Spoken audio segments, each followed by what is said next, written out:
Hi, in this lesson you will learn some of the most frequently used phrasal verbs, their meanings, and how to use them in sentences. By the end of this lesson, you will be able to recognize and use these phrasal verbs confidently and correctly.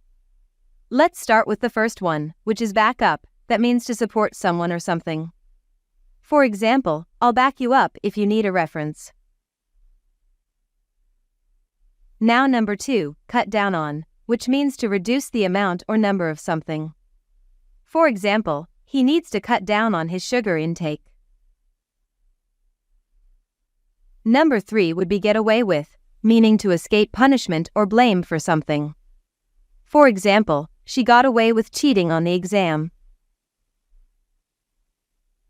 Number 4 comes to this one, look forward to, meaning to anticipate something with excitement.